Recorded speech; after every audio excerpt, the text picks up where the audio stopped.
ఆఖరి కొండారెడ్డిపల్లిలను వచ్చినాయా? ఎవలకు లేవు. అత్తకు 4000 రాలేదు. ముసలాయనకు గుడిస్తా అన్నాడు. ముసలమ్మకే కాదు ముసలాయనకు గుడిస్తా. కేసీఆర్ ఇంట్లో ఒకరికి ఇస్తున్నాడు, నేను ఇద్దరికి ఇస్తా అన్నాడు. ముసలాయనకు లేదు, ముసలమ్మకు లేదు. గవే 2000, గవే కేసీఆర్ పెంచిన 2000. ఆ 2000 కూడా 2 సార్లు ఎగ్గొట్టిండు. ఆ 2000 పెన్షన్ కూడా 2 నెలలు ఎగ్గొట్టిండు రేవంత్ రెడ్డి.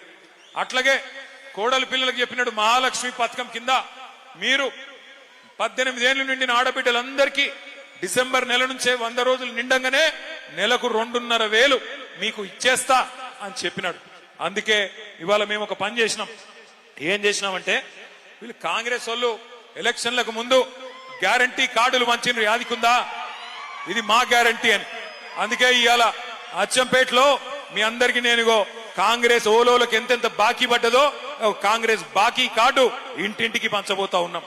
ఎవరెవరికి ఎంతెంత బాకీ పడ్డది కాంగ్రెస్ అంటే, ఆడపిల్లల విషయమే తీసుకుంటే, మహాలక్ష్మి పథకం విషయమే తీసుకుంటే, ఒక్కొక్క ఆడబిడ్డకు 22 నెలలకు నెలకు 2,500 చొప్పున 55,000 రూపాయలు కాంగ్రెస్ పార్టీ బాకీ ఉన్నది. రైతు బంధు గుర్తున్నదా? టింగు టింగుమని పడుతున్న కేసీఆర్ గారు ఉన్నప్పుడు పడుతుందా? ఇప్పుడు అది కూడా కేసీఆర్ ఉన్నప్పుడేమో నాట్లప్పుడు పడుతుండే. రేవంత్ రెడ్డి వచ్చినాక ఓట్లప్పుడు మాత్రమే పడుతుంది, తర్వాత మళ్ళా రాదు. పార్లమెంట్ అప్పుడు పడ్డది, మళ్ళా పంచాయతీ ఎలక్షన్ ఉన్నాయేమో అని మొన్న కొంతమందికి వేసినాడు. అది కూడా ఏం చేసినాడు, కేసీఆర్ 10,000 వేస్తే నేను 15,000 ఇస్తా అన్నాడు. అందుకే ఇక్కడ ఒక్కొక్క రైతుకు ఎంత బాకీ ఉన్నాడో ఇక్కడ రాసి పెట్టినాం. ఎంత బాకీ ఉన్నాడు రేవంత్ రెడ్డి అంటే, ఒక్కొక్క రైతుకు ఏదైతే 15,000 ఇస్తా అని చెప్పి మొన్న 12,000 ఇచ్చిండో, ఒక్కొక్క రైతుకు ఎకరానికి ఈ ఒక్క పంటకే 3,000 బాకీ ఉన్నాడు. పోయిన 2 పంటలకు 5,000 చొప్పున బాకీ పడ్డాడు.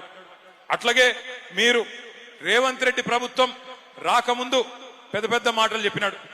కేసీఆర్ ప్రభుత్వం ఒక ఆడపిల్ల పెళ్లి చేసుకుంటే 1,00,000 రూపాయలు ఇస్తున్నది, మరి నేను 1,00,000 రూపాయలు కాదు దాని మీదికెళ్లి తులం బంగారం ఇస్తా అన్నాడు. ఇప్పుడు 8 లక్షల పెళ్లిలైనాయి. మరి కాంగ్రెస్ ప్రభుత్వం వచ్చినాక ఎన్ని లక్షల తులాల బంగారం బాకీ ఉన్నాడో? 8 లక్షల తులాల బంగారం బాకీ ఉన్నాడా? అడుగుదామా? అట్లాగే వికలాంగులకు చెప్పినాడు, కేసీఆర్ గారు మీకు 4,000 పెన్షన్ ఇస్తున్నాడు, నేను 6,000 పెన్షన్ ఇస్తా అని చెప్పి నమ్మబలికినాడు.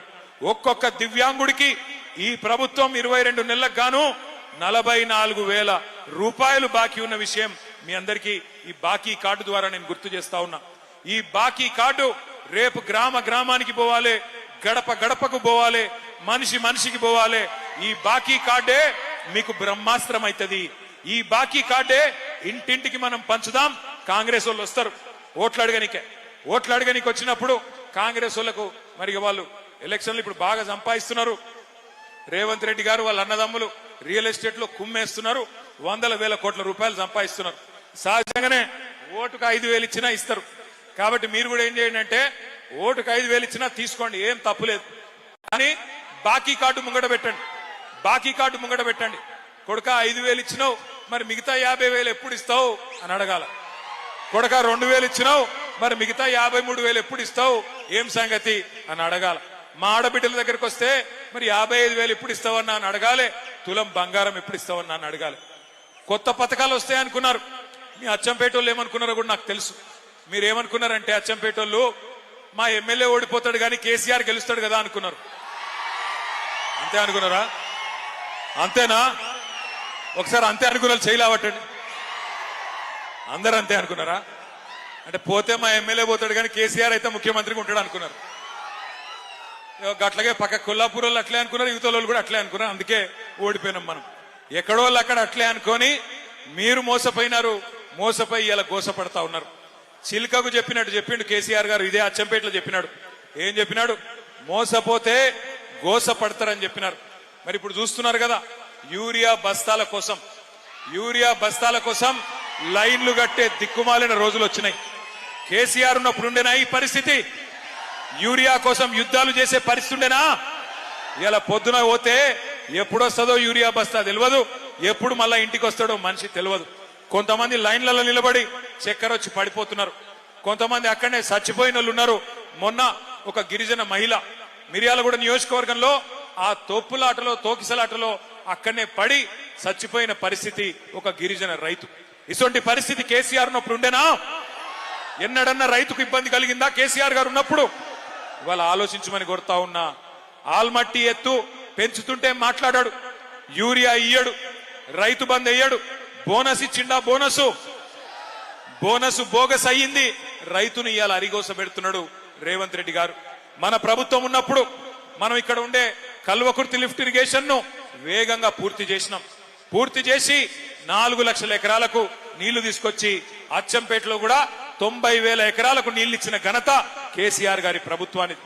ఆ 90,000 సరిపోవు, మరి ఖచ్చితంగా ఇంకా ఎక్కువ చేయాలన్న ఉద్దేశంతో అచ్చంపేట లిఫ్ట్ ఇరిగేషన్ అని చెప్పి ఇంకొక 1350 కోట్ల రూపాయలతో అచ్చంపేట లిఫ్ట్ ఇరిగేషన్ కూడా కేసీఆర్ గారు మంజూరు చేసినారు. టెండర్ కూడా పూర్తయింది.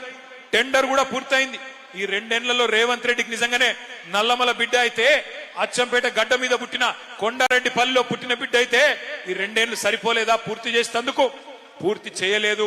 ఎక్కడ ఉన్నదాన్ని అక్కడనే వదిలిపెట్టిండు. మరొక 75,000 ఎకరాలకు మీకు కూడా నీళ్లు వస్తా ఉండే. ఇంకొక మాట కూడా నేను చెప్తా ఉన్నా. పాలమూరు రంగారెడ్డి ఎత్తిపోతల పథకం చెప్తా కాలేజ్ ఫీజు గురించి. పాలమూరు రంగారెడ్డి ఎత్తిపోతల పథకం కేసీఆర్ గారు 90% పూర్తి చేసినారు. ఏదులా పూర్తయింది, నార్లాపూర్ పూర్తయింది, వట్టెం పూర్తయింది, కరివెన రిజర్వాయర్ పూర్తయింది, ఉద్దండాపూర్ పూర్తయింది. మొత్తం రిజర్వాయర్లన్నీ పూర్తయినాయి. 90% పూర్తయింది. నార్లాపూర్ దగ్గర ఒక పంపు కూడా చాలు చేసి నీళ్లిచ్చే అవకాశం కూడా ఉన్నది. 90% పూర్తయితే ఆ పథకం ఇంకొక 10% మాత్రమే పూర్తి చేయాల్సి ఉంటే రేవంత్ రెడ్డి దాన్ని మాత్రం ముట్టుకుంటలేడు. ఎందుకంటే పాలమూరు రంగారెడ్డి ఎత్తిపోతల పథకం అది పూర్తి చేస్తే కేసీఆర్ కు పేరు వస్తుంది. అందుకే ఏం చేసిండరికైనా ఆ పాలమూరు పథకానికి వాళ్ళ మామ పేరు పెట్టుకున్నాడు, జైపాల్ రెడ్డి గారు పేరు పెట్టినాడు. మరి జైపాల్ రెడ్డి గారు ఏం చేసిండ్రో, ఆయన పథకంకి ఏమో ఆయనకి ఏం సంబంధమో నాకైతే తెలియదు. నేను మిమ్మల్ని అందరినీ కోరుతా ఉన్నా, పాలమూరు ఎత్తిపోతల పథకం గాని అచ్చంపేట ఎత్తిపోతల పథకం గాని ఈ రెండింటినీ పండబెట్టిండు, ఈ రెండింటినీ పక్కన పెట్టిండు. ఆల్మట్టి అక్కడ కడుతుంటే కృష్ణలో ఒక్క చుక్క నీరు రాకుండా పక్కన కర్ణాటక కాంగ్రెస్ ప్రభుత్వం కుట్ర చేస్తుంటే నోరు మూసుకొని ఉన్నాడు. ఎక్కడ రాహుల్ గాంధీ తీసి పారేస్తాడేమో అని భయపడతా ఉన్నాడు.